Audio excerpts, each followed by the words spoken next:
of care.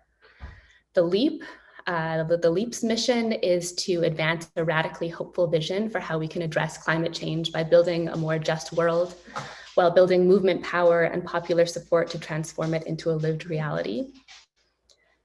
And our final host, the Tiny House Warriors, is a grassroots movement, part of a mission to stop the Trans Mountain Pipeline that is attempting to be built, and is a movement that's around building tiny houses that are being placed strategically along the 518 kilometers Trans Mountain Pipeline route to assert Secwepemc law and jurisdiction and block access to the pipeline.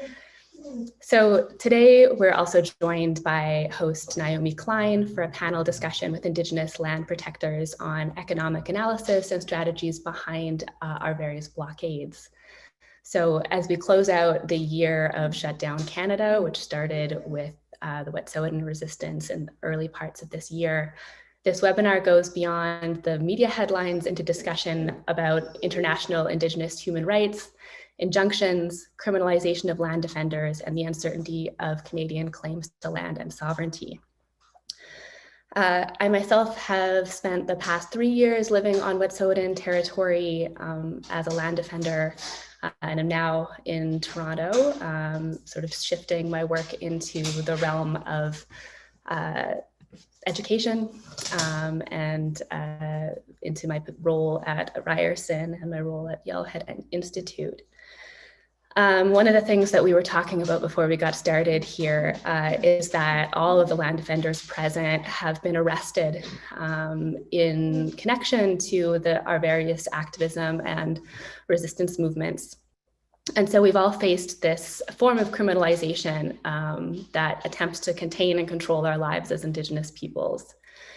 And I want to acknowledge that the experience of doing this work, of continuing to be on the front lines of land defense, can be incredibly isolating. It can be traumatizing in the spectacular forms of state violence, and also in the daily wear of continuously being surveilled and harassed by police, by watching industry come in and attempt to do damage to the territories that we hold and try to protect. And that events like this are so crucial so that we can reach out across this continent, across Turtle Island, and see the different forms of resistance to this common enemy that we're fighting, and to get a sense of what it is we're actually fighting and try to understand the contours of the violence that we face as Indigenous peoples. And so we talk about these spaces as front lines for a reason. And we say front lines because we continue to be in spaces of siege and spaces of war, where our animal relations, our lands and waters and peoples and relatives are under attack from an occupying settler state force. And so as Indigenous peoples, then we're constantly criminalized. Our authority is constantly undermined on our own territories, and our lives and freedom are contained.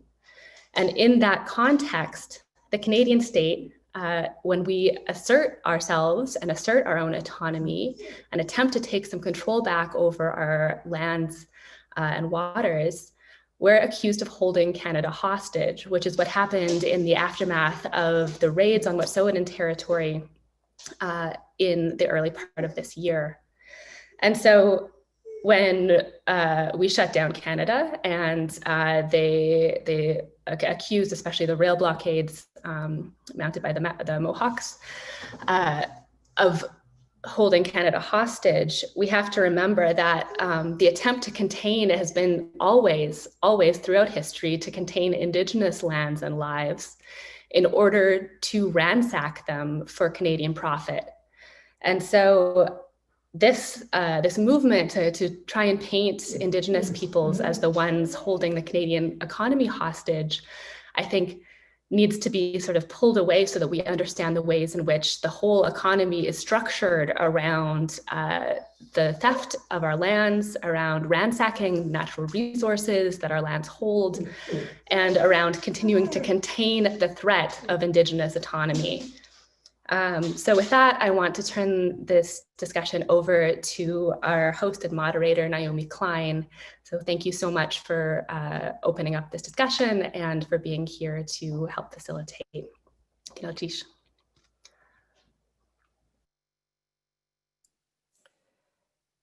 Thank you so much, Anne, for those really rich framing remarks. I want to thank everybody at the LEAP and Yellowhead as well, especially Sherry Pasternak. I'm speaking to you from the unceded lands of the Sechelt Nation on the coast of the Salish Sea, and I'm grateful for that. And I'm so grateful to be in conversation with this incredible group of land protectors and land defenders. All of you have been involved in land defense movements recently that have been very much in the news, but also throughout your entire lives, from coast to coast on these lands to protect your territories from extraction, development, and encroachment, from colonial occupation, in short.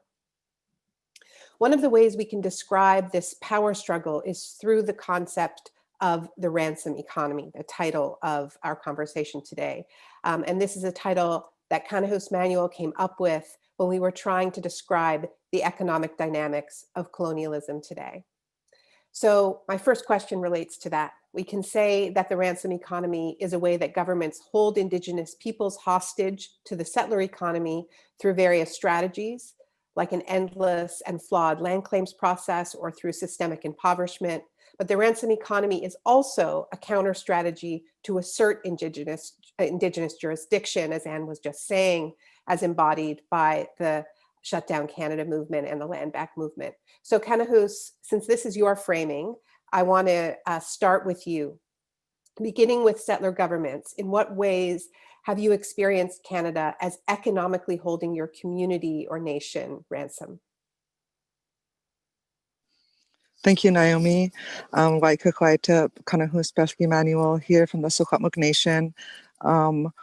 There's many different ways, and particularly right now with our battle against the Trans Mountain Pipeline expansion that proposes to and threatens to go through over half this pipeline threatens our nation, 518 kilometers of our Secwepemc territory that's being threatened right now by Trans Mountain, which whether it's Trans Mountain or Imperial Metals or, New Gold or any of these corporations, extractive industries that are coming in our territory, they're always the ones that have first choice and first access to our lands. Because the way that the government has set up here in Canada is to actually speed in access to our territories through land referral processes that go through the band offices.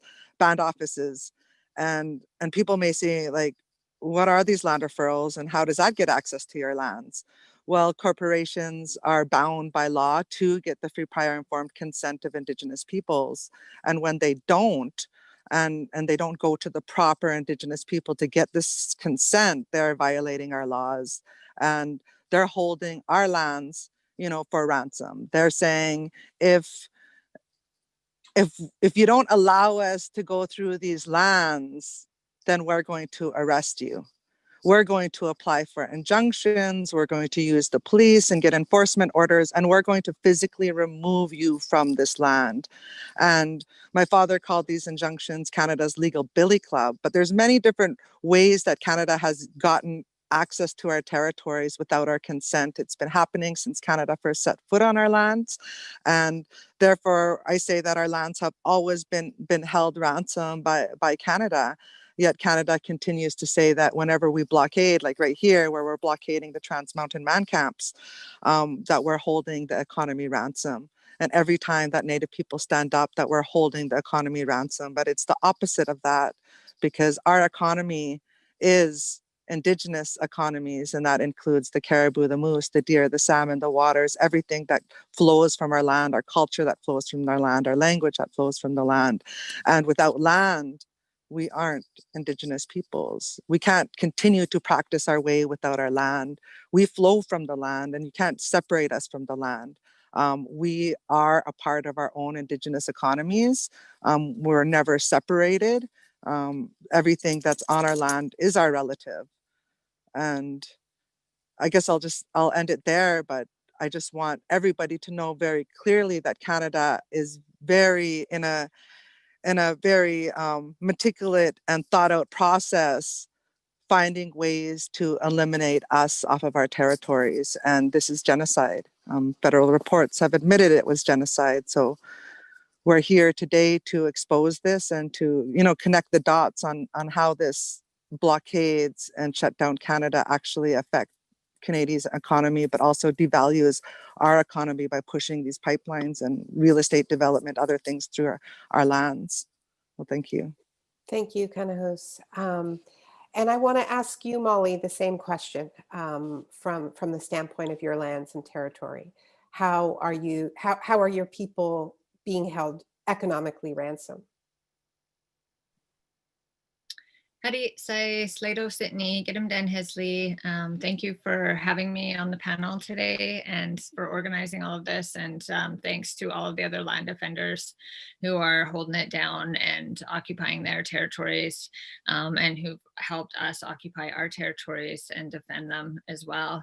I think that it's a really important issue to remember that all of the lands, all Indigenous lands belong to Indigenous people. All the 22,000 square kilometers of land and all of the economic benefit that flows from those lands belongs to our people. So this idea of the Canadian economy is really a false, theory that the Canadian economy functions and helps, the fabric of Canadian society to continue, and that it's like everything rests on this Canadian economy, which is, which is fabricated and from stolen Indigenous lands and resources. And so when we think about, how the settler state defines the Canadian economy and then blames Indigenous people for holding the economy ransom, and it's really all backwards. It's completely false and completely untrue. So when we see them going to consult the improper authorities, the people that don't actually have jurisdiction, this whole system that they've created with the band councils. In our case with Wet'suwet'en, we have a very strong governance system. Despite colonization, our governance system still exists, and it still exists in a really real way where we make decisions and have full jurisdiction over 22,000 square kilometers. And so when they go to band councils to consult and there's free prior informed consent that must be obtained, but they're going to the people that don't actually have the authority to consult and to give their permission and to give their consent on those lands. And so they say that they're going to be giving us money, or they're going to provide us with a certain dollar amount to do the consultation. They're going to provide us with a certain amount of money to have economic benefit agreements with these bands, and they're giving us our own money off of our own lands in order to make billions and billions of dollars off of the destruction of those lands by creating these puppets organizations that will so-called benefit from these projects. And so it's really this huge system of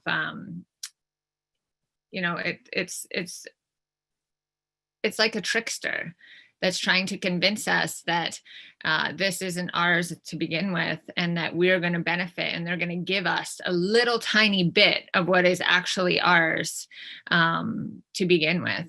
And so we just really have to switch that whole way of thinking. And I think that we've been able to do that through this movement and through the reoccupation of our lands, because now we're asserting that we know that these actually belong to us. These are our lands, and you don't get to come and consult us and say, oh, how do you want us to destroy this land?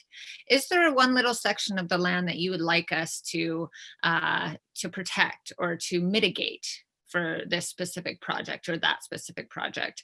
We're coming back and saying, no, this is our sovereign territory, and we are going to say what you can and can't do in its entirety, and not the other way around. You don't get to decide how we're going to participate. We're going to tell you how you can participate.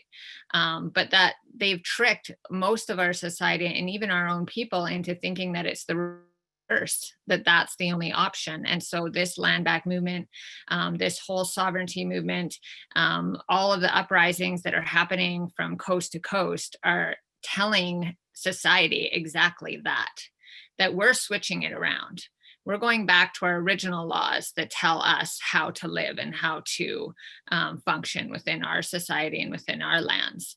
And we're not going to accept the false theory of the Canadian economy that has been shoved down our throats since contact. Thank you. Thank you so much, Molly. And I also just want to welcome the more than 500 people who have joined us from so many different nations. If you haven't, just check out the chat and to give a sense of what a beautiful and powerful convening this already is. I think it indicates the fact that you all know that we are sitting with legends here. But we actually haven't done a proper introduction of all of our panelists. So I'm going to hand that back to Anne to do before we go to Suzanne and Skyler on this same question. Thanks, Naomi. I got too heated about the state and criminalization, and I forgot to introduce everybody. So I'll do that now and then pass it back to you. So our host and moderator is Naomi Klein. Naomi is an— You don't have to worry about me, Anne. Just move on. I'm still doing it. I'm going to do it anyway. You're part of the panel. Naomi is an award-winning New York Times bestselling author of 7 critically acclaimed books published in over 30 languages. She's a senior correspondent at The Intercept and the inaugural Gloria Steinem Endowed Chair at Rutgers University. Our first speaker was Kanahus Manuel. Kanahus is a Ktunaka-Secwepemc land defender, a member of the Nisconlith Indian Band, daughter of the late leader Arthur Manuel, granddaughter of the late leader George Manuel, 2 deeply respected theorists and politicians who advocated for inherent Indigenous rights. She's the co-founder and resident of the Tiny House Warrior Camp and has faced multiple arrests for defending her lands against the Trans Mountain Pipeline, including recently having her wrist broken last year. We're joined by Molly Wickham, Sleydo. Molly is Cas-Yikh, Grizzly House, Gidimt'en Clan of the Wet'suwet'en Nation. She's a spokesperson for the Gidimt'en Indigenous land reoccupation and a leader of the resistance against the Coastal GasLink pipeline and for Wet'suwet'en self-determination and autonomy on their territories. She was also arrested during the first raid on Wet'suwet'en Yinta in January 2019. We're joined by Skyler Williams. Skyler is Mohawk, a Wolf Clan member, a member and resident of the 6 Nations of the Grand River Territory, and spokesperson for the 1492 land back lane occupation of Mackenzie Meadows Foxgate development. Skyler was served a permanent injunction a few months ago for defending his community's land from development. We're also joined by Suzanne Patles, is a Mi'kmaq mother, Indigenous activist, lieutenant of the Mi'kmaq Warrior Society, a treaty scholar and law student. Suzanne was on the front lines of the battle against RCMP while she was protecting Elsipogtog lands from SWN resources for fracking on their territory. So thank you all so much. It's such an honor to be in this group of incredible land protectors. So I'll pass it back to Naomi and on to the next question. Truly, thank you, Anne. In the chat, there's a question about where to get one of these t-shirts. So Kanahus, step up on the swag in the chat. Tell people where they can order a Tiny House Warriors amazing t-shirt. I want to come back to you, Kanahus, and Molly to talk more in depth about what the counter ransom strategies are. But before we do that, I'd like to hear from Skyler and Suzanne on the same question of how your lands and waters are being held ransom in this moment. I'll start with you, Skyler. Sorry, trying to get unmuted here. And I think the idea of ransom is something that is, all of us as Indigenous people across the country are dealing with the exact same issues in very, very different ways, of course. But I mean, all of the resource extraction, the development, all of the pipelines, dams that are going on, all of these things that are happening in our Indigenous communities are all part of that, developing the economy while like systematically, pushing away what Indigenous economy is. And so that Indigenous economy for us is that idea that our lands and our language, our culture, our heritage, all of those things that make us Indigenous people, that wherever you're from, that this is who we are, and that's where we lie where we put our wealth. That's what wealth is for us. And so this idea of progress being covering everything in concrete and asphalt is what progress looks like for us as Haudenosaunee people here at Land Back Lane. Like, to be able to see the deer come back, to be able to see the foxes come back to this area, and if our community decides that what's to do with this land after it's been reclaimed is to let Mother Nature take its course and regrow the trees, and because that's the thing, is everything that was beautiful about this area has since been bulldozed over. Every tree, every shrub, every blade of grass has been bulldozed under, and so now it is a bit of barren clay there.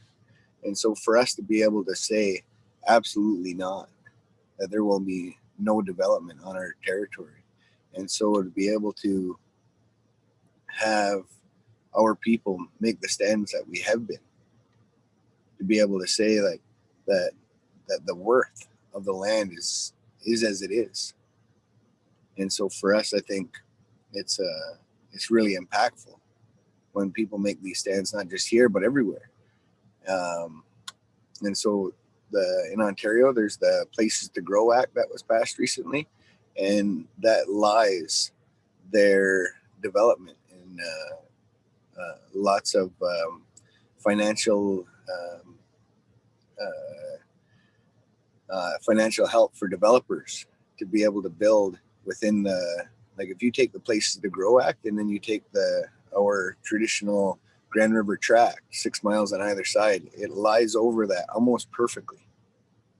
And so for the Conservative government here in Ontario to try and push developers to develop almost solely on Haudenosaunee territory without any kind of consultation, without any kind of consent, I think that the idea of even having some kind of word with our community, to come to our community in any kind of real way, would have been, at least something, a step in the right direction.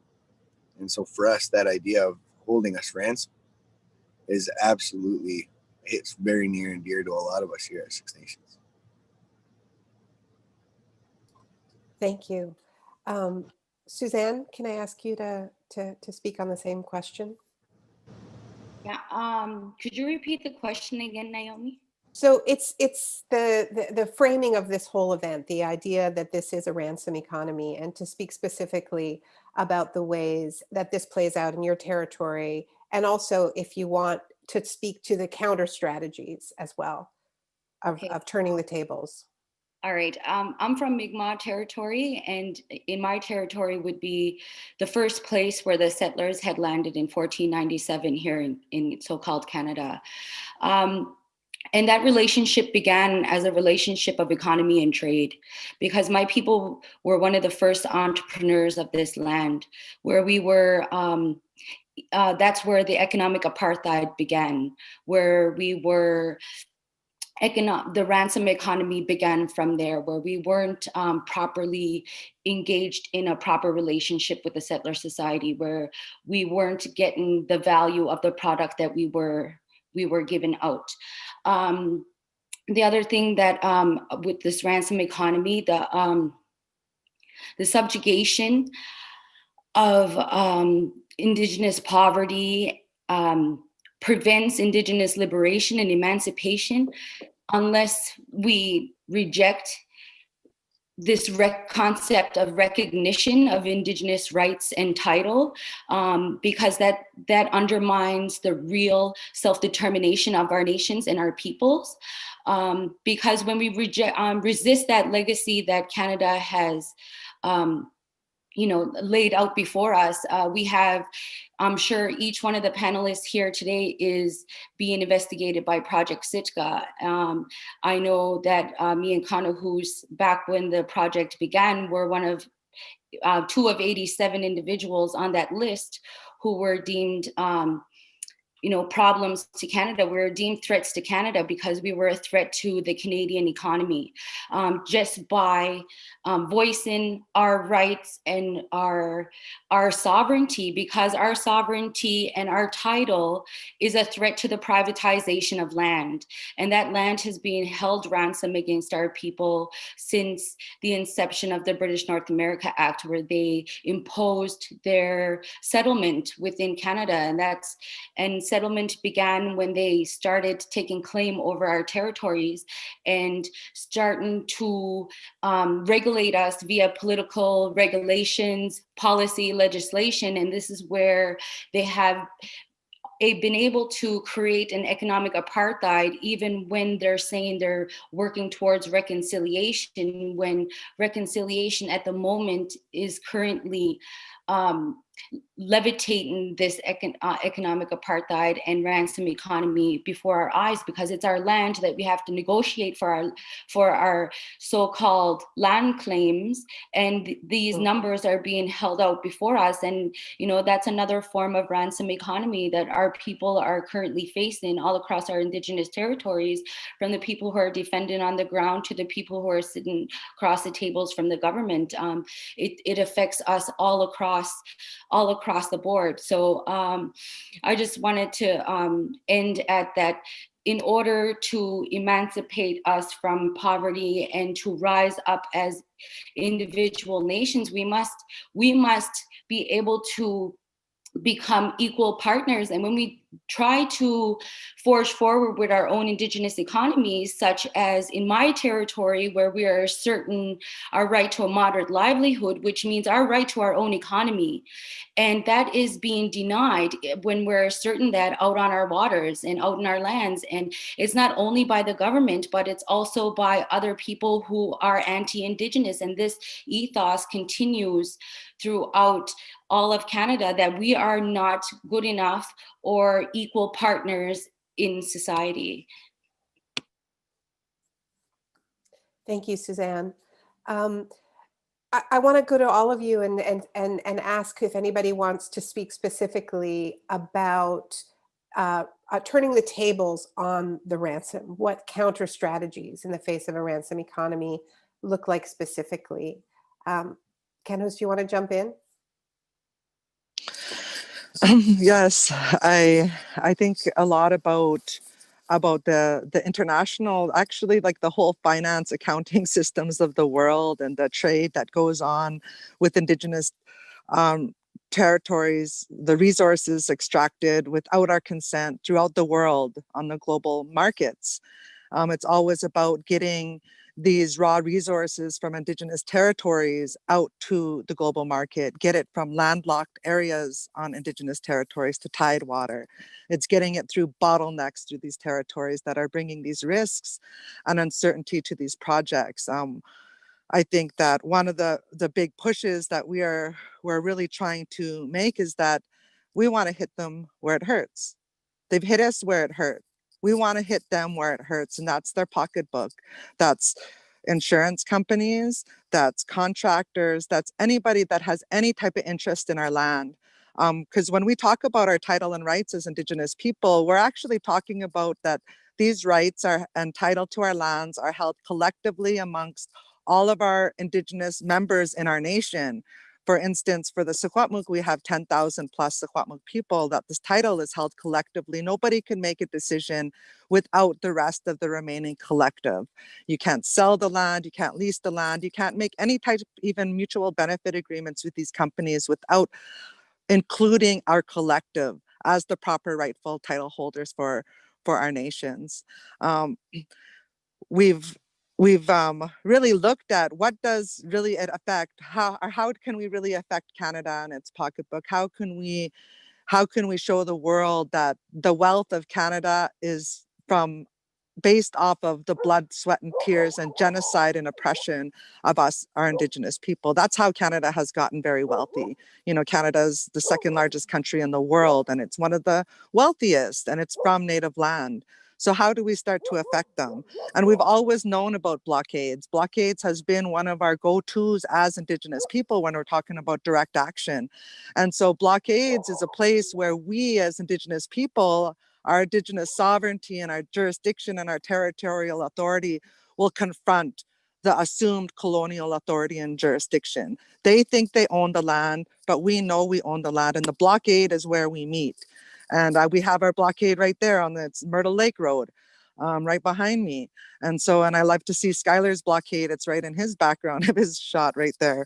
So those blockades are very symbolic in the power that they stand, but also it's a way to affect their economy. And it's saying, no, we're not going to let you make money off of us anymore. We're not going to let you steal our land anymore. We're not going to let you abuse us anymore.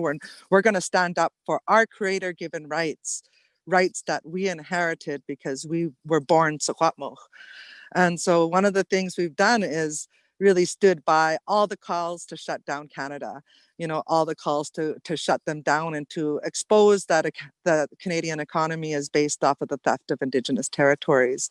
And we've been able to go to international banks and insurance companies to get this point across. I mean, insurance companies, you know, insurance is a way for companies to reduce their risk. You know, that's why they're getting insurances. These companies are trying to reduce their risk, but we're saying, no, we're your biggest risk out there. You know, Canada purchased Trans Mountain Pipeline to de-risk it. And we're saying we are the biggest risk that you got. As Indigenous people, our Indigenous sovereignty, our territorial authority, our jurisdiction, you know, all of these are title and rights. Us asserting our title and rights is the biggest risk that the Canadian economy has right now. And we want to make that very clear. These actually calculate to financial risks for these companies. And we could actually calculate it because every single newspaper across the country posted it out there. Shut down Canada cost this much. CN Rail lost this much. These highways lost this much. They'll be able to calculate it. And if you look at all of the injunctions, and all of these hundreds of injunctions that have been put forth against Indigenous people to make way for these companies to come in. Coastal GasLink has an injunction, you know, Trans Mountain has an injunction, the real estate development at Six Nation got an injunction, you know, they got injunctions in Mi'kmaq territory. So we're all very familiar with these injunctions, but in these injunctions, they come with the calculations of how much they're going to lose if the courts do not grant them this injunction. They've invested this much and this is how much they're willing to lose. So we take those exact calculations and we know exactly how much it'll cost them when we shut them down. And we will show them, because when they have their risk management people that are telling them, no, it's all right to invest in oil and gas because it's all right, because we have mutual benefit agreements with these chief and council and that chief and council. Those aren't the proper title holders. They're not going to the proper title holders to get their consent to go through. So still we remain the biggest risk ever for any type of development and investment here in Canada. And we need the proper finance eyes watching this very closely so they don't make mistakes like TMX. They don't make mistakes like Coastal GasLink and this real estate development, because they're going to continue to face opposition and conflict by Indigenous people, because we're not going nowhere and we're not going to stop. Thank you, Kanahus. I want to give all the other panelists an opportunity to jump in on this question. Skyler, were you interested in adding to that, building on that? I mean, absolutely. I think this is one of the things that for Indigenous people across the country, and I think when the way that we've been starting to link this movement together across the country, across Turtle Island completely, has made us being able to amplify those voices. And people have heard me say it before, is like Canada has done very diligent, very meticulous work to try and divide us as communities. They placed us on these reserves and drawn these lines across borders and tried to make sure that all of those ancient agreements that we had between all our nations across the country have been able to that used to trade with each other, that used to have these family ties with one another, that Canada then started to take advantage of that by running highways and power lines and dams through our communities. And so now that our communities are starting to stand up and our communities are starting to say no to that, holding our communities ransom by continuing to perpetuate that colonization, that genocide that has been placed against our people for the last 500 years. And so for us now to be able to link arms in the way that we have been, to be able to reignite those old fires that kept our communities tied together, to strengthen those old bonds, and say whenever one of our communities, and I don't care whether you're on the East Coast or West Coast or up north or down in the States, we need to be able to stand together. Because when we amplify each other's voices the way that we have been and the way that we continue to do from coast to coast and everywhere in between, I think this is the only opportunity that we have to be able to make sure that when we do the blockades like we're doing, that we can amplify those voices to such a degree that there's no house of government that could ever deny those voices to be heard.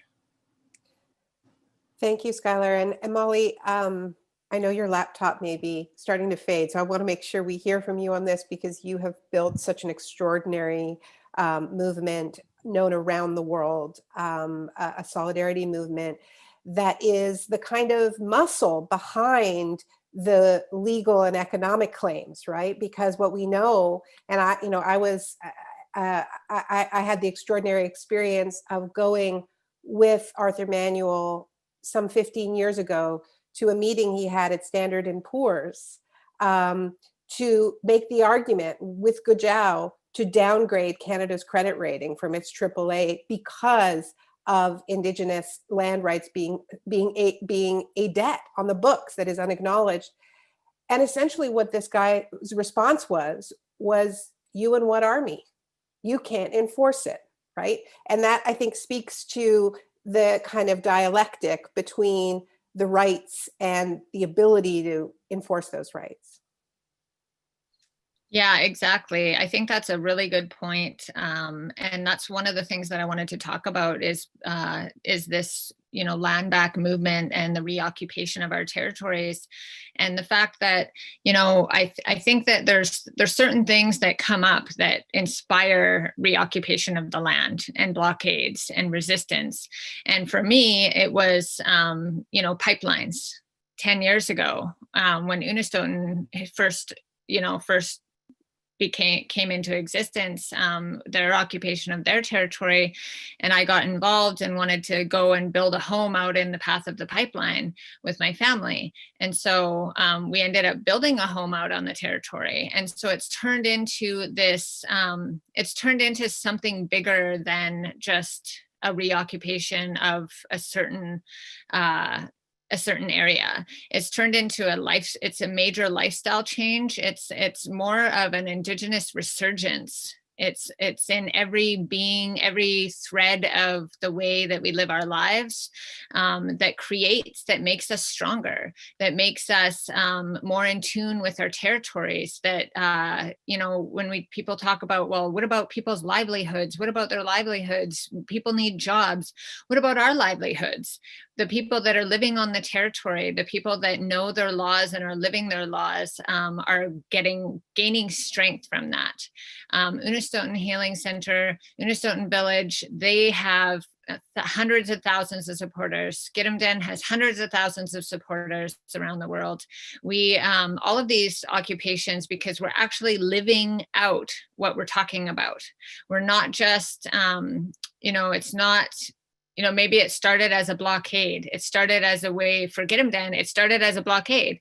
We set up a blockade, and the RCMP came in and raided it, got an injunction against us, but we're still living out on the territory. And it's more of a Indigenous resurgence that's spread from coast to coast because of what is happening there.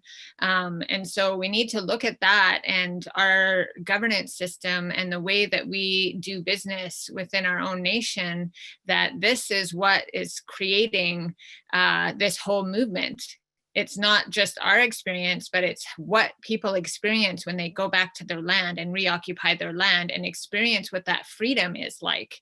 Because when we shut down the road, the animals come back. Like Skyler was saying, the animals came back, and Anne can speak to this. You know, she experienced this last winter. As soon as the roads were blocked, and as soon as there was no access, and Wet'suwet'en people had full control over that whole territory for like over a month, the moose came back. All of the animals came back. There were more rabbits, there were wolverines, there were more moose, there were more deer, there was everything just came back to life again. And so we had a Zoom meeting with our Tsakaize last night, and somebody was saying, oh, well, it's never gonna get back to the way that it was. Oh, well, it is if you let it be, if you defend it and protect it and let it go back to the way that it was, it will go back to the way that it was. The waters will run clean again. The animals will return, and you can actually live as a free person. And I don't know how many people have actually experienced what that feels like. And we've felt it, even though we're, you know, facing extreme violence from militarized RCMP in the state. But when you're behind that blockade, when you have your whole territory there's not one other single person on there that you haven't consented to being there, and you know exactly what they're doing on your territory, it is such a feeling of empowerment. It is such a feeling of freedom. Like that is what it must feel like to be free Indigenous people. And that's something to fight for. And that's what this movement is all about. It's like the more territory that we occupy, the more we live as Indigenous people, the more that we have, the more freedom that we have, the more we can envision the hope and the realization of our liberation as Indigenous people. And that's what is such a threat to the state. That is what is such a threat to the economy, is that we start out as these this resistance, this blockade, and then we realize what we can do, especially what we can do together with one another from all of our nations, supporting one another and standing behind each other. You know, Kanahus had said they go to court and they argue, these companies, Coastal Gas went to court and argued how much money Wet'suwet'en were costing them and why they had to get a permanent injunction. And it was, Anne was telling me, like from the court case, there's all these documents, they argued it in court themselves. There was $5 million for a delay a 3-month delay, where they couldn't get 9A, one of the man camps, up and running, was $5 million in 3 months. There's another $1 million just recently because they had to move around a cabin out on Wet'suwet'en territory. There's hundreds of thousands of dollars in equipment that, you know, who's going to insure that when equipment is being destroyed or when they can't get it in to do the work? There's all of these things, and I want to say too that it makes a huge difference when you're living there. Like we have, and this is one of the things with land back and the reoccupation, is that when you're living out on the territory, or when you're living in a place, it's way harder for them to remove you than if you have something set up there, like if you have a blockade set up. If you're actually an occupant, if you're living on that territory and you're living in that place, it's a lot harder to get rid of you, because they actually have to come and remove you out of your home and take down your house, literally. And we know that they've done this in the past. That's what they've always done. That's how they got us onto reserves in the first place. They burned down our homes. They moved us out of there at gunpoint and burned down our homes. So it's not that they won't do it, but it's a lot harder to do than to take down a barricade. It's to remove you out of your home. So we have all of these investment companies, like for CGL, it's KKR, and AIMCO have, 65% of the company and all of this investment. And RCMP, retirement plans are tied up in that. It's a huge conflict of interest to have the RCMP involved when their pensions rely on this investment company in KKR and AIMCO, when people's retirement plans rely on that in the public service. But we have to be able to not only reoccupy and to blockade and to assert our authorities and jurisdictions over our territories, but we have to be able to defend it. And that's one of the ways that we can do that, is by being out on our territories, recreating our strength and breathing life into our laws again. And that's how we defend, and that's how we get stronger, and that's how we train people to uphold their laws, and educate people to uphold their laws, and to get involved, and to know that it's not their right, it's their responsibility to do so. It's their inherent responsibility to do so. And so it's a much larger picture than just occupying, one site for a certain amount of time to cost money. This is this is the long game that's going to cost them the land, because we're taking it back. Now, if we were in a room full of humans, there would be like a standing O right now. So just like feel that, Molly. Suzanne, how does this sound on the East Coast? What is the same and what is different? We've all, you faced injunctions standing up against fracking companies. And also we've just seen extraordinary settler racist violence in the fisheries. So what are the commonalities? What are the differences? Well, a lot of the commonalities, when I first met Kanahus back in 2013, this was a big part of our discussion. How do we fight against this economic apartheid, against this ransom economy? What are counter strategies for this type of oppression and destitution? So we actively strategized for many, many years. And we've always said that it always comes down to affecting their pocket and the economics of their business. And that example could be seen back when we were fighting SWN in Elsipogtog back in 2013, when the settler colonial government imposed an injunction against myself and other individuals at that time. And they had imposed several injunctions because of how much we were costing the company per day when it came down to standing up against these companies. But it's important to remember that it's this economic apartheid that has created multiple opponents against our liberation and against our emancipation, because it's not only the colonial government that we have to step up against, it's also industry and development that we have to step up against and to actively fight in order for us to be able to be equal participants as rightfully so. Like in my territory, we had treaties, but not with Canada. We had treaties with the Crown to be equal participants within society, to be like this. And somehow the authority got delegated and they are now our oppressor.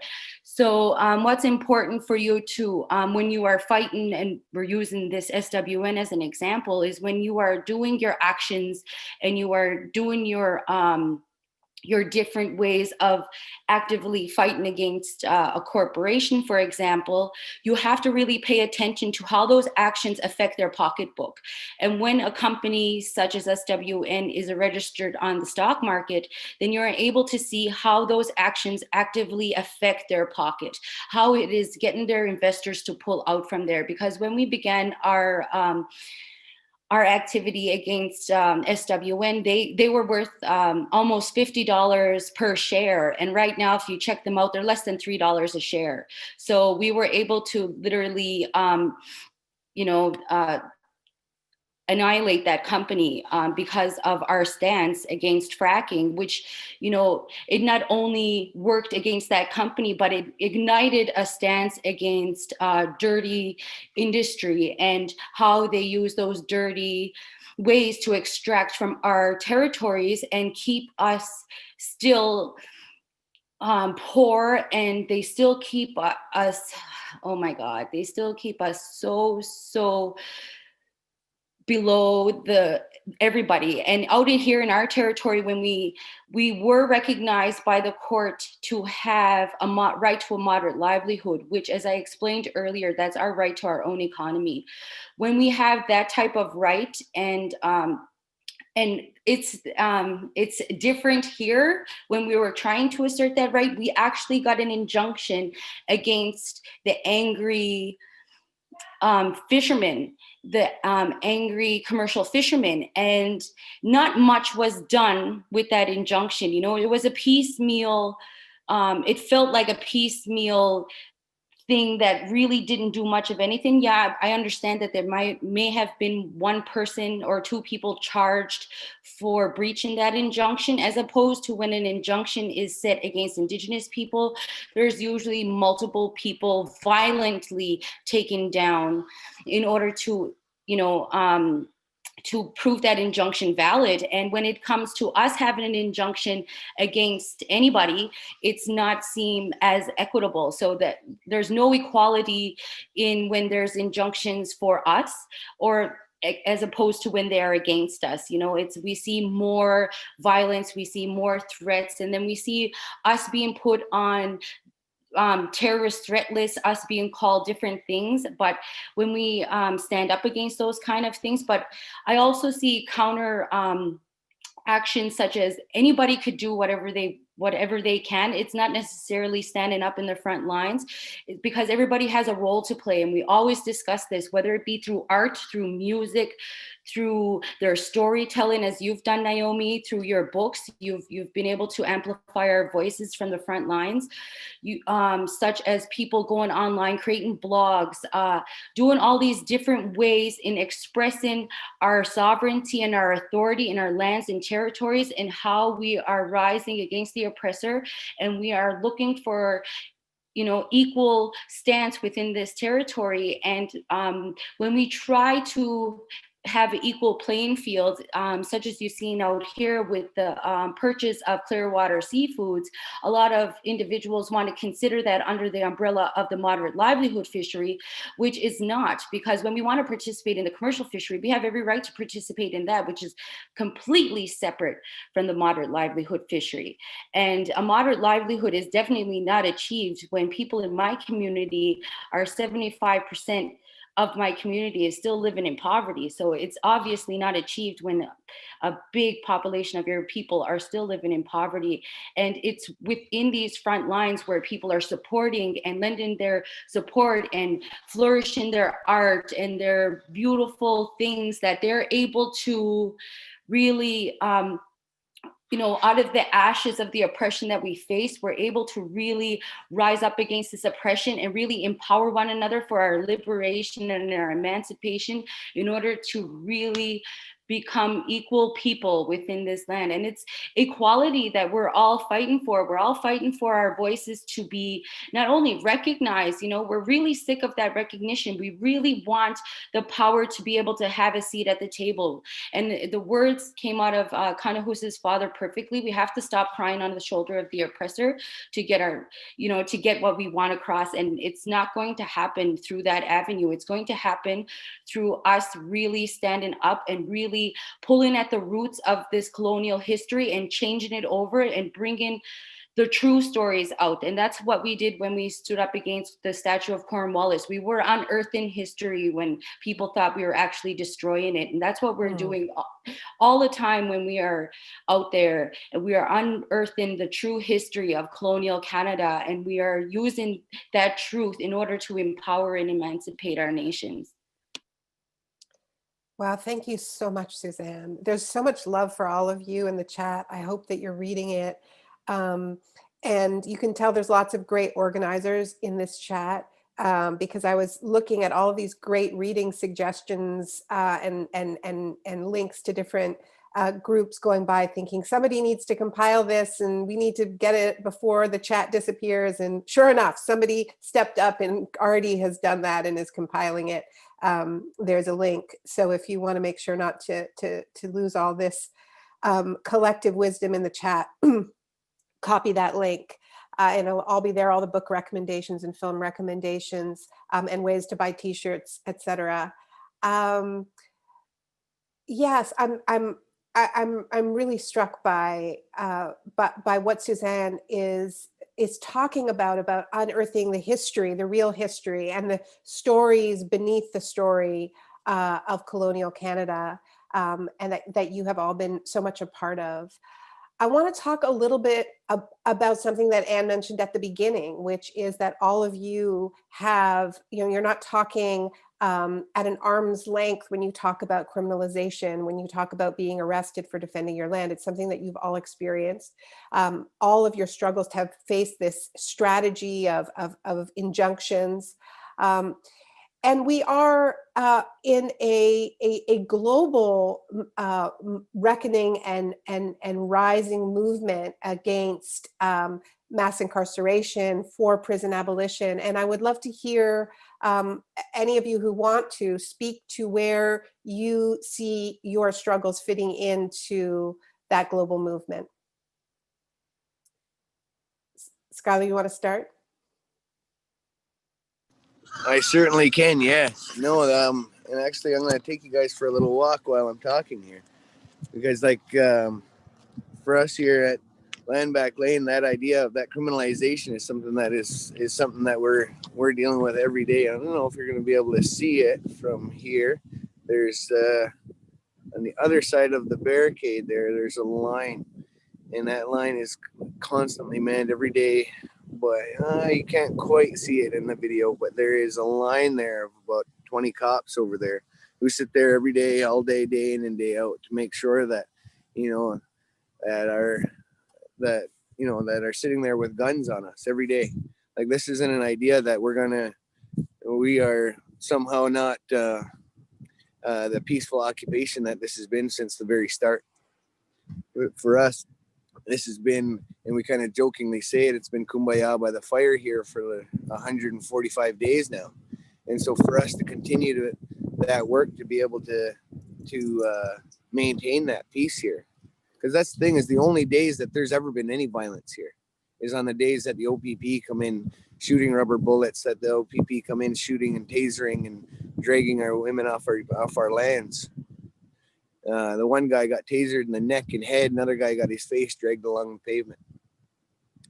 And so these are the things that criminalization, this is the what that looks like for us here.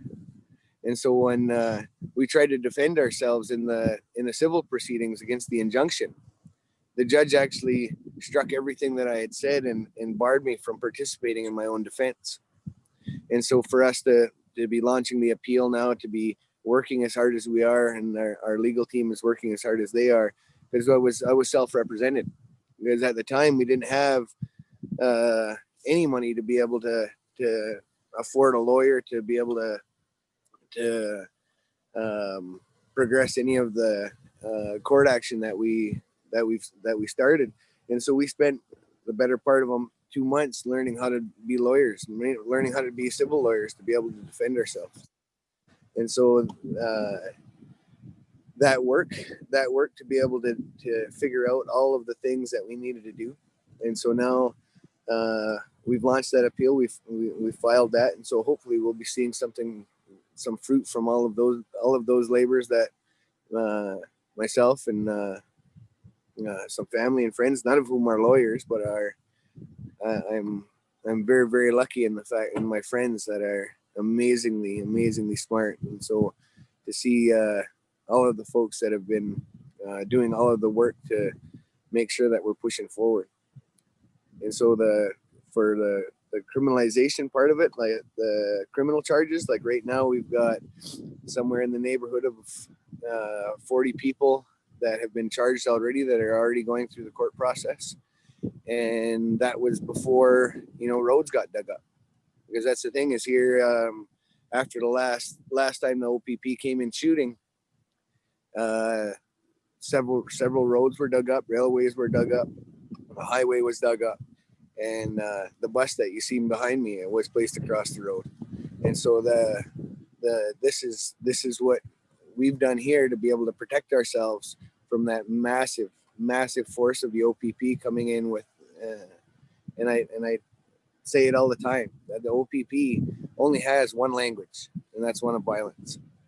And so if that is the only arm of the state of Ontario, government of Canada, to be able to talk with, to engage with Six Nations, is that of violence, the language of violence, in order to settle land claims, to be able to put our people behind bars, behind the weight of bail and release conditions, to be able to stop. Like, this is what land claims looks like in Ontario. This is what land claims looks like across the country, across Turtle Island, is to be able to put them down by these criminal charges, to be able to scare people off. And I think, at least here anyways, and is something that we've seen over and over and over again across the country, is that people now are starting to say, you know what, there is nothing that these courts or these cops, their guns or their jails, could do to us to dissuade us from pushing forward to protecting those rights, not of ours, but of the next 7 generations. And so for us to be able to keep that in mind every time that we make the stands that we're making, with the police in the background, with that massive enforcement mechanism pushing against us. Like, this is what we need to do. Because what kind of jerk would I be to be able to have that conversation with my granddaughter or grandson one day of why I didn't fight for the land? Because I was scared, because I was unable to, because the cops had guns, because the cops had jails, because the courts wanted them to enforce this against their people. Like, this is something that I'm not willing to have that conversation with my grandkids. And so for us to be able to continue to push the way that we are, and to make sure that we're strengthening those ties between all of our nations, is something that, and not just within all of the nations across Canada here, but with all our allies as well, to be able to push that forward, so that, because, like, we wouldn't be able to be here for the 145 days that we've been here now without the massive swell of allyship that we've been able to create across all of Turtle Island. And like, we've had help from everywhere. And so I have a huge debt of gratitude toward all the people that are continuing to push our GoFundMe campaign, that are doing helping out the camp and build funds here. We've got tiny houses being built. We've got everything so that we can sustain ourselves through the winter. And so, like, I just want to make sure that I send a big thank you to all those people. And so it's an amazing thing to be able to do this work with all of these people behind us. Thank you, Skyler, and thanks for that tour. And I feel like there's so much Zoom fatigue, and I think that there's so many ways in which we want to be with movements in the streets and in rooms, but there's also something really powerful, I think, about being able to speak to you on your land. And I want to go to you, Kanahus, and Molly, just to maybe speak a little bit about, well, start with you, Kanahus, like what it means for you to be able to be doing this work on the land right now. In the big picture, we only have 20 minutes left together. And maybe talk a little bit too about international law and UNDRIP, and whether that's a tool that can be counted on, or how we make that more meaningful. Yeah, thank you, Skyler, too, and bringing us there to the front line. It really inspires us, and the school bus is really educating a lot of people throughout Canada, I think. But I want to just say thank you to everybody that's on here. I've been watching everybody's chats too, coming up. But I just to go specifically to the UNDRIP and to the United Nations Declaration on the Rights of Indigenous Peoples, and we know that Canada never wanted to sign on to it to begin with, and they end up becoming a signatory after the fact. And now Canada is trying to implement Bill C-15, which is, implement a domesticated form of UNDRIP, and, talking to all our international connections and lawyers and people in the human rights field and saying, no, you can't domesticate an international, law. Like those are declaration. And like my dad said, it's a declaration, it's not law, and there's covenants like the Committee on Elimination of the or the it's not the committee, but they do have a committee, but the elimination of the racial discrimination and CERD, and how we've been pushing forth with our international Convention. the convention. And so Canada is a signatory, and that means they're a signatory to this international law, to really for these human rights laws that they're supposed to abide by. And CERD actually made a statement to Canada, like response to us when we said, okay, Coastal GasLink and Trans Mountain and Site C, they're all violating our Indigenous rights. They don't have the free, prior, informed consent of the Indigenous people. They're not going to the proper title holders to get this consent. And the UN CERD responded back to Canada, actually ordering a halt to the construction of the Coastal GasLink pipeline, ordering a halt to the construction of the Trans Mountain pipeline, to revoke the permits, and also Site C, and to revoke the permits, and to, until they could get the proper free, prior, informed consent of the Indigenous people. And of course, Canada never made any moves on that. They've completely ignored these human rights laws that they're a signatory to. And so, their reasoning behind pushing the UNDRIP is really not reconciliation. I believe that it's only to create more certainty for investors that, no, look here, we're really working with the Indigenous people. We passed this UNDRIP. We're really getting free, prior, informed consent from Indigenous people, but it's really just a smokescreen. And you can see it specifically on the ground, them deploying police right there to 1492 Landback Lane, them deploying police daily to Molly's home, to our home. And you can see that their intentions are never good. And, even with the injunctions, my father called that Canada's legal billy club. And you see the police, how they're coming, how the RCMP are acting right now, with Canada purchase of this pipeline, with big, huge TC Energy, the owner of Coastal GasLink. They have a new RCMP division called the Community Industry Response Group, CERG, and their only reason for making this new division was to defend the interest of Coastal GasLink and Trans Mountain Pipeline, and they're not hiding that fact. And that's where it gets very, scary, because they have their own police division to deal with Indigenous sovereignty, to continue to oppress us and criminalize us.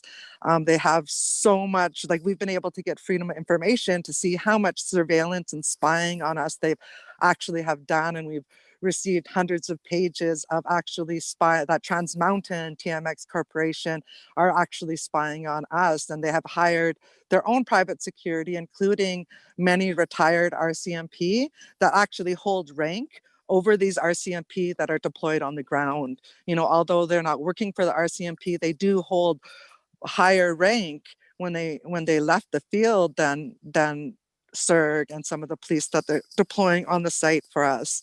Myself, we last year we went and reoccupied an area, land back at a Moonbeam camp, and we actually timed it 3 days until the choppers came.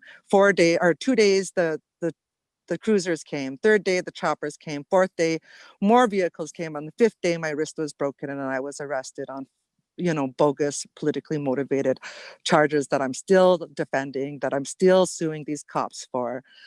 They want to hurt us. They want to harm us. They want to bring violence to us, and they want to they want us to be an example of, if any other land offenders stand up, this is what's going to happen. You're going to get your wrist broken.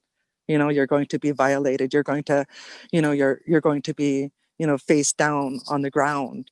But it's not deterring. And I think that that's one of the things that corporations have been able to hide behind for so long, is that, don't worry, we have an injunction process. Don't worry, we have the police. But with these big anti-police movements and abolish the police movements and defund these police movements, the police are really being exposed of how they have been formed and how they use, and the intricate ways that they actually contribute and are accomplices to our genocide.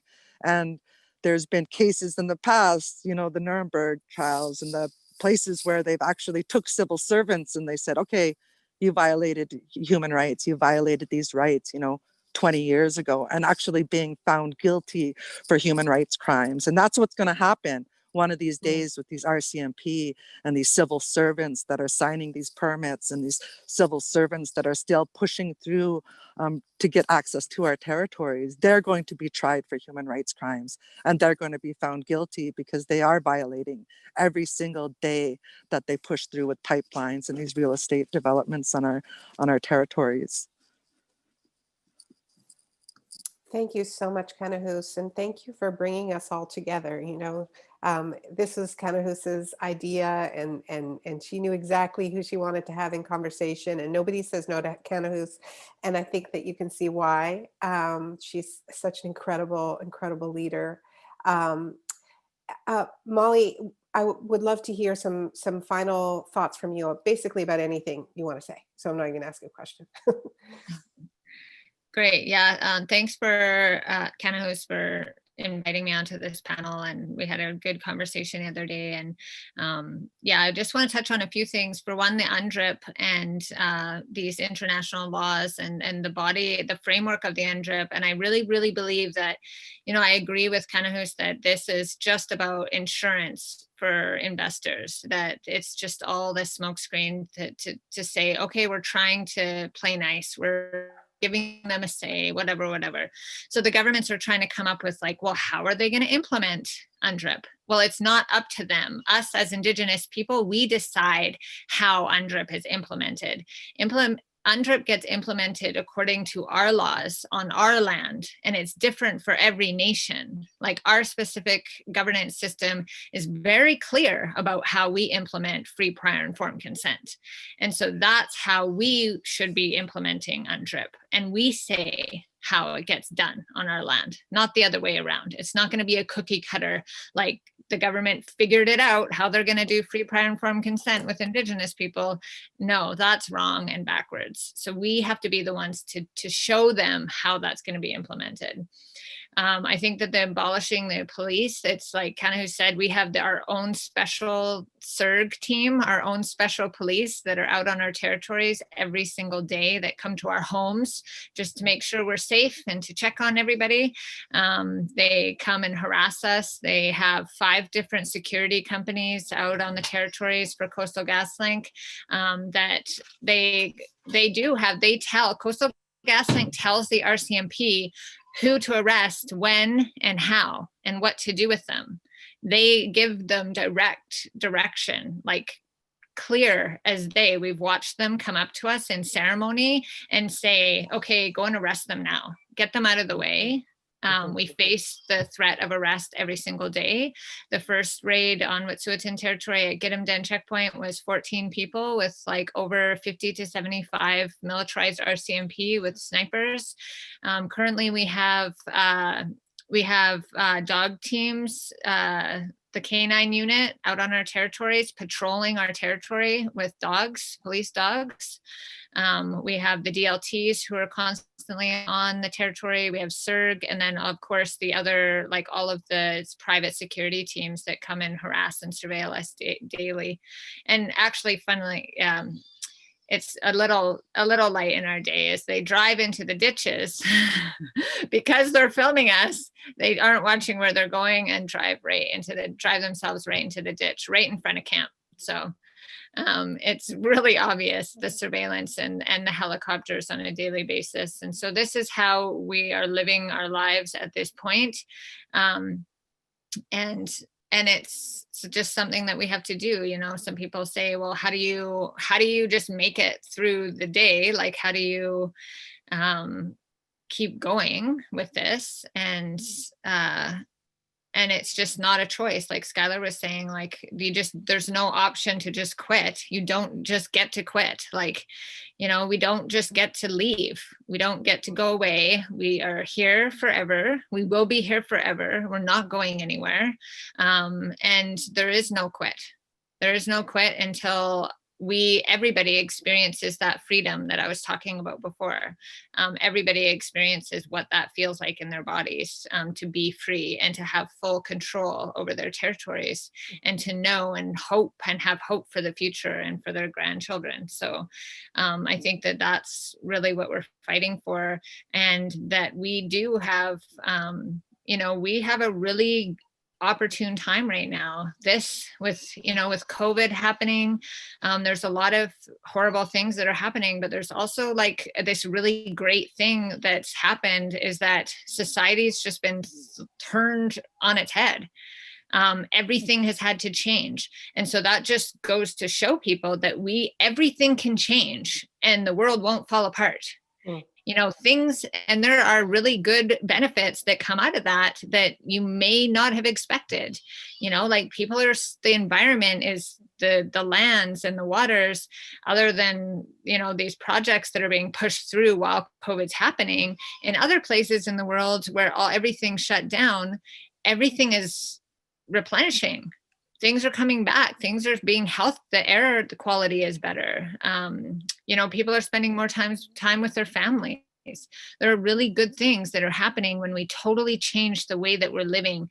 And that's the key, is like, we can't just say, oh, let's just, get our piece of the pie. No, people have to change the way that they're living.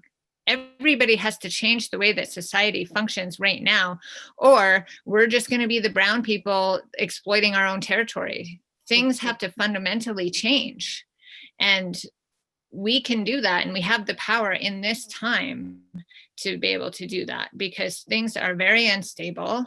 The economy is already unstable with Shutdown Canada happening and then COVID happening. And we need to take this opportunity and run with it. We need to do everything that we can so that our kids don't have to fight as hard as we do, so that our kids don't have to face criminalization and jail time for upholding their own laws and for just being an Indigenous person on their land. They don't have to go to jail for that. They don't have to face jail time. They don't have to, face criminalization and slander and like all of the other horrific harms of colonization just to be and exist. And so we have to take advantage for sure of this opportunity in this time in our history, and the opportunity that we have to build those alliances with other nations and support one another and say that it's enough is enough, and this is the end for that. So I think that we need to do that now, and to push harder, and to just keep pushing harder even when we think that we can't anymore, and to be watching the front lines, like to watching the RCMP come into Kanahus's home, and to watch the RCMP, the OPP and the police and what they're doing at Landback Lane and the other front lines all over from coast to coast. So thank you. Thank you so much, Molly. And I think, it needs to be said that the very fact that these industrial projects, whether it's a gas pipeline, whether it's an oil pipeline, or whether it's a housing development, that this is going on in the midst of a pandemic that is worsening all over the country. We're not supposed to have anything but non-essential activity going on. And it's being pushed through precisely because it is harder to organize in the middle of a pandemic.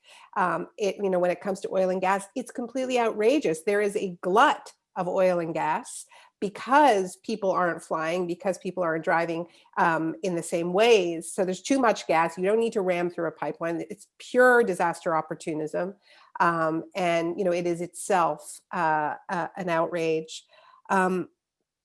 Suzanne, could I ask you for some closing remarks?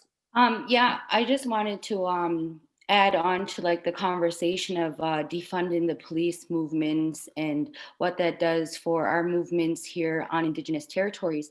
Back in 2014, me and Kanahus approached the North American Indigenous Caucus on the criminalization of Indigenous peoples on the front lines and how that should be characterized as political prisoners of war, because it's highly recognized throughout academia and throughout our Indigenous territories that blockades are the seeds of our self-determination as a people, that is where we are able to pull out the roots of history and able to gather together and empower one another and make decisions collectively from the ground up. And when those actions are trampled on and encroached by police violence, such as back in 2013 in Elzibuktuk, where they first used the emergency response team against Indigenous people who are asserting their rights on the land. A lot of people thought that that was the military, even because of how hard they came in at that time. And it's important to note that when we continue to express those ideologies that yes, those who are arrested on the front lines are political prisoners of war, that we start to bring people's thoughts and their interpretations of what is actually happening into the Indigenous perspectives, because it's really important that we are able to open up people's eyes to our own interpretations of what we are experiencing, not only experiencing, but what we believe and what we truly think.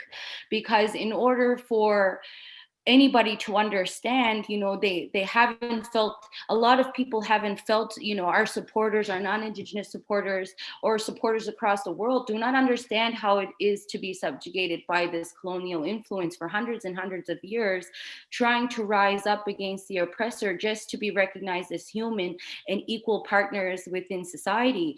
And even to get to that level, we've been having this strife for so long. So it's important for us to even rise up against this oppression, that we must start to inform people about the interpretation and inform people about how they should be thinking about these issues, and to continue to educate the larger public on what actually is happening and what actually is going on within these territories. Because, and I loved what Skyler Williams had said, and me and Kanahus and also Molly have discussed this in the past, where if one part of our body is hurt, the whole body should feel it. So each one of us across Turtle Island is a part of that body.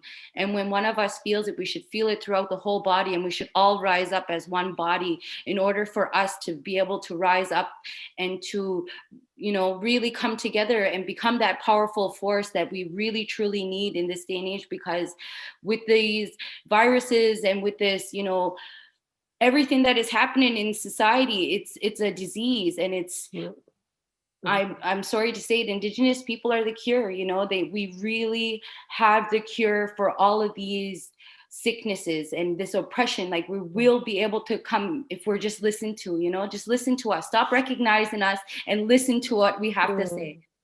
Oh my goodness. That is a note to wrap on. Thank you so much. So many recommendations for great books, but I dare say that you wouldn't get a better education than just listening to this again, or sharing the link with people who weren't able to attend. This has been an extraordinary education, and just the amount of love in the chat is just overwhelming. So make sure to soak it in. And I want to hand it over to Ann Spice for some final remarks. Thank you all. It's been a true honor to be in conversation with you. Thank you for defending the land, the water, and our shared home. Thank you so much, Naomi. And I also just want to say thank you to everyone who joined us here and everyone who's following along in the chat. To close, I just want to offer a part of a piece that I've been writing about criminalization, and then just leave it at that. We do not walk in two worlds, or the two worlds are not the old ways and the modern world, as some would have it. We exist on our lands within a web of relations that are as old as time itself. When we defend the land, we are not creating barriers to outside forces, but deepening connections and responsibilities that have always been there, connections and relations that have held us and shaped us and created us as peoples. Colonial power attempts at every turn to redefine our worlds, to draw the old meanings out of our lives and inscribe these colonial relationships on everything, to make us think that this is the way it must be and has always been. Our hunting grounds become construction sites. Our ancient trails become highways. Our rivers are technical problems. Our medicines are cleared for more profitable things. We are meant to look at the photographs of police officers on our territories and see nothing unusual. The daily patrols fold into the rhythm of life for us. Police control is normalized. Our existence has always been criminal. We walk in our own world, this world born of rivers spilling from Raven's Beak, this world watched over by Glacier Woman, this world where light spills from cedar boxes into the sky, this world where our ancestors walk and whisper to us from mossy corners of the forest. And the colonizers, they walk all over us. Here is what we must remember. When the police patrol ancient trails, they are walking in a world in which they do not and cannot belong, a world that will not claim them as it claims us.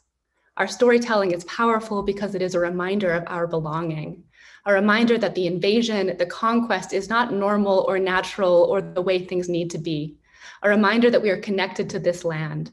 We need to choose to live in this reality, the one where we are free and autonomous on our lands, the one where our lives and stories matter. This other world is a smokescreen, a cheap simulation, and we can see through it. When we speak of decolonization or land back or whatever the current language of resistance offers, we're talking about peeling back this layer of violence that has literally settled over Indigenous lands. We're talking about naming this system as oppressive, violent, foreign, and out of place. These lands do not belong to Canada, and Canada does not belong here. We're talking about treating our Indigenous laws as if they are the law. They are. About treating Indigenous peoples as if they are the people. We are. About treating other oppressed peoples here as our honored guests, about finding reciprocal relations with those who are capable and powerful and generous enough to return the gifts we have given them. Neo-fascist and white supremacist movements also attempt to make a deeply hierarchical societal order appear to be the natural order of things. This is an old colonial trick, and one that Indigenous people know about. We can be on the lookout for the naturalization of the carceral. Who belongs in power? Who belongs in jail? When does the rule of law apply? Whose laws apply? How is our mobility limited? When are our movements surveilled? How are our actions made suspect? Whose power is threatened by our existence? Carcerality seeps into our relations, into our dreams, but we can shake off the illusion. Colonizers have never been much good at magic. Thank you all.